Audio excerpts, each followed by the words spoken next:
আজপোতার জঙ্গলে মামদোস, গন্ধকাটা, পেতনি, শাকচুন্নি সব ভূতেরা গাছের ওপর পা ঝুলিয়ে বসে গল্প করছিল। সামনের খেলার মাঠে ভূতেদের বাচ্চারা গোল হয়ে বসে মানুষের মাথার খুলি নিয়ে লোফালুফি খেলছিল। এমন সময় আকাশে তীব্র আলোর ঝলক দেখা গেল। সঙ্গে সঙ্গে পং পং চং করে সে কি কান ফাটানো আওয়াজ! ভূতেরা আর তাদের বাচ্চারা আকাশের দিকে তাকিয়ে দেখে একটা বড় সড়ো স্পেসশিপ আকাশ থেকে সোজা ওদের দিকেই নেমে আসছে। বাচ্চাগুলো ছুটতে গিয়ে গাছের তলায় দাঁড়িয়ে পড়ে। ওরে বাবা, ওটা কি নামছে আকাশ থেকে? কি বিরাট বড় আর কি অদ্ভুত দেখতে, দেখ।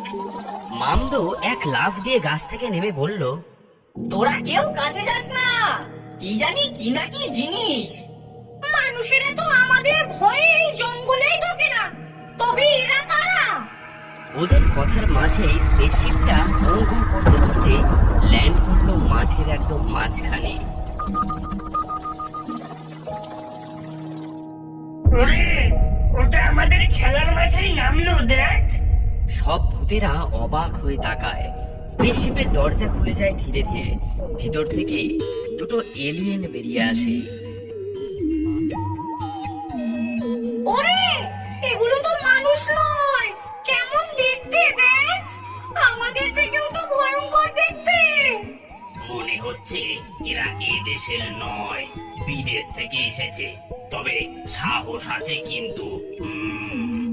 হ্যাঁ, আধা নাতে কেমন আমাদের মাঝে এসে নামলো বল। এলিয়েন দুটো ওদের দিকেই এগিয়ে আসে। ওই যে ওইগুলো মনে হচ্ছে এই গ্রহের বাসিন্দা। আমি তো শুনেছিলাম এই গ্রহের বাসিন্দাদের দেখতে খুব সুন্দর। এদের এমন কদাকার দেখতে কেন?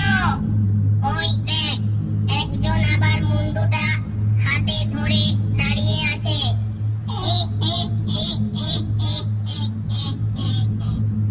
এই যে শোনো, তোমরা কি মানুষ?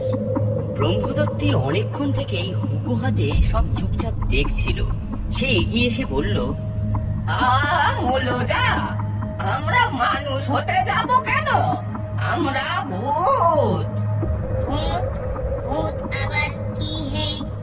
মানে আগে আমরা মানুষ ছিলাম, এখন মরেছি, তাই মানুষেরা আমাদের ভয় পায়।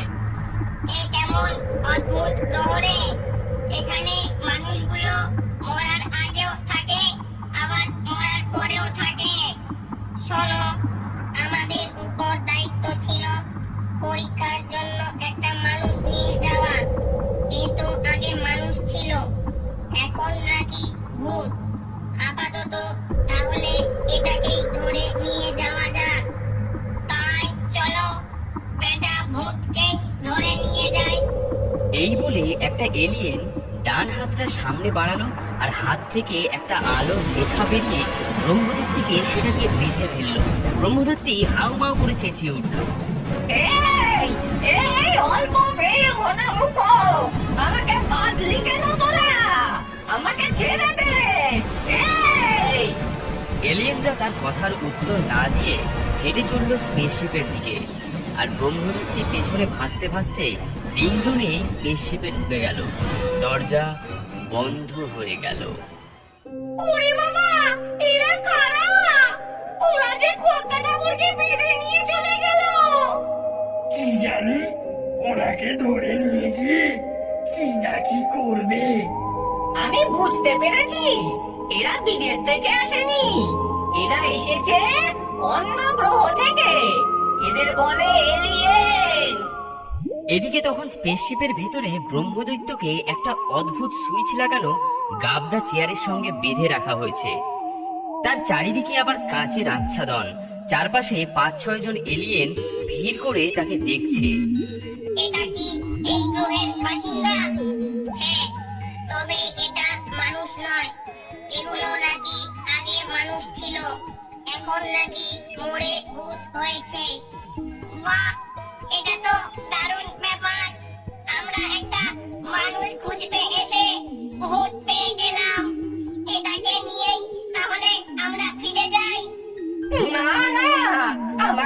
ছেড়ে দাও, আমি কোথাও যাব না।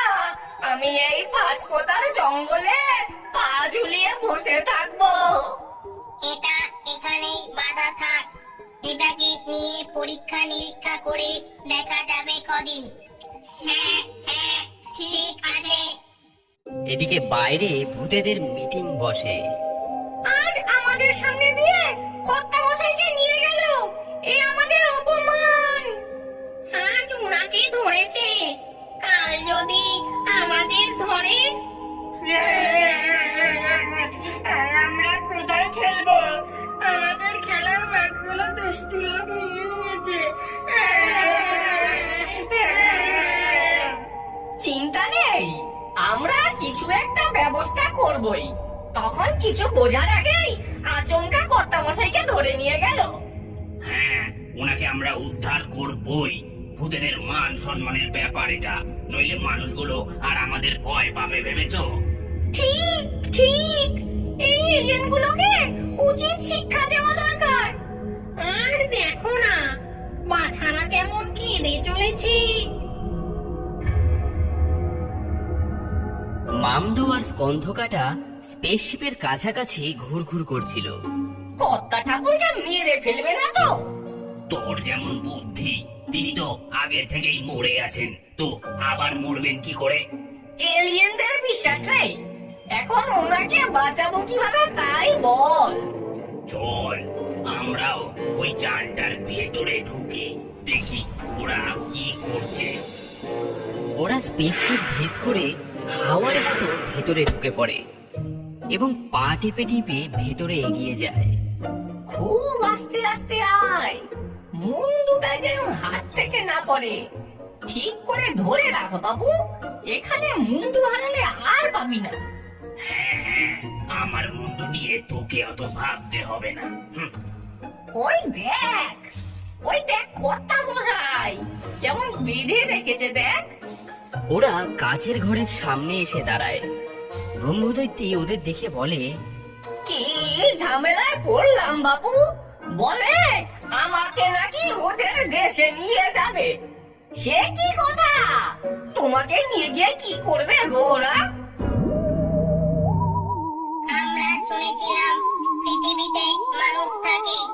এরা নাকি আগে মানুষ ছিল, এখন মরার পরেও গাছে গাছে ঘুরে বেড়ায়। খুব ইন্টারেস্টিং ব্যাপার। মানুষের বদলে এগুলোকে কেটে কুটে দেখতে হবে যে এগুলো আসলে কি।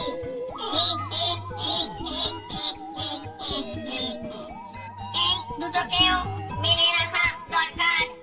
জানো, আমাদের মানুষ ভয় পায়, আমাদের ধরবে।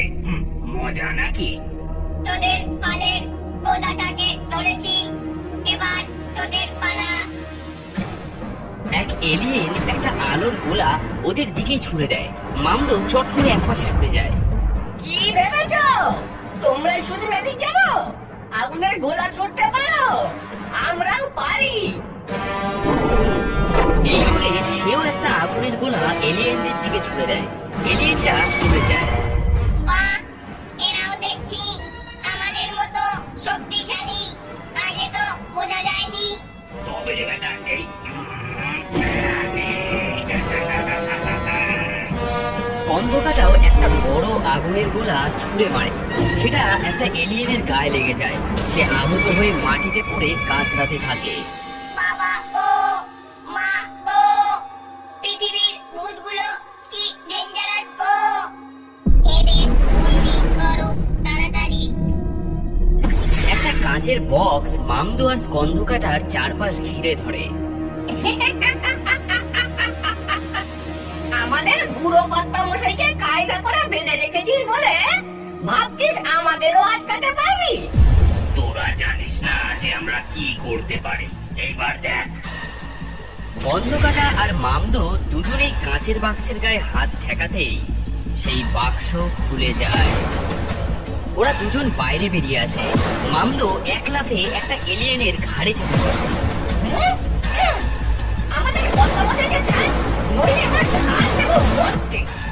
ওকে মেরো না, আমরা তোমাদের কর্তা মশাইকে ছেড়ে দিচ্ছি।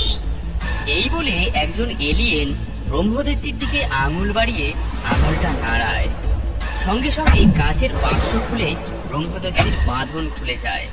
আরেকজন এলিয়েন হাত জোর করে বলে, তোমরা তোমাদের পৃথিবীতে নিশ্চিন্তে থাকো, আমরা পৃথিবী ছেড়ে চলে যাচ্ছি। ওরা তিনজন স্পেসশিপ ছেড়ে বেরিয়ে আসে। একজন এলিয়েন দরজার সামনে দাঁড়িয়ে বলে, এগুলো আগে মানুষ ছিল, এখন মরে ভূত হয়েছে। কি ভয়ানক এরা! তাহলে ভাবো মানুষগুলো কেমন ভয়ানক। আমাদের আর পৃথিবীতে থেকে কাজ নেই বাবু, চলো পালাই। অন্য কোনো গ্রহ খুঁজে বের করতে হবে।